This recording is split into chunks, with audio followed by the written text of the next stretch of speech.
അപ്പൊ ഇന്നത്തെ കഥ അസ്ര എന്നുള്ള പേര് വെച്ചിട്ടാണ് കേട്ടോ. കമന്റ് ചെയ്യണ ഓരോ പേരുകളും ഞാൻ കാണുന്നുണ്ട് കേട്ടോ. നമുക്ക് ഓരോന്നായിട്ട് ഓരോ ദിവസം ചെയ്യാവേ.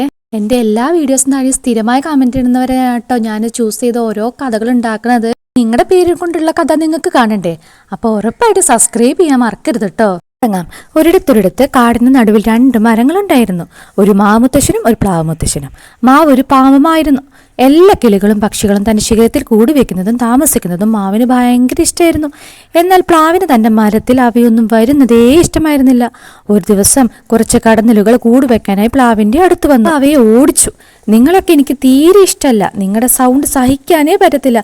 മാവ് തന്റെ മരത്തിൽ ഇടം നൽകി. അവയ്ക്കിരിക്കെ 2 മരം വെട്ടുകാർ അതുവഴി വെട്ടാനായി ചെന്നപ്പോൾ കടന്നൽ കൂട് കണ്ട് അവർ കൊത്തുമെന്ന് വിചാരിച്ച് അവിടുന്ന് പിന്നീട് അവർ നേരെ പ്ലാവിനടുത്തുനിന്ന് പ്ലാവ് മുറിക്കാനായി തുടങ്ങി.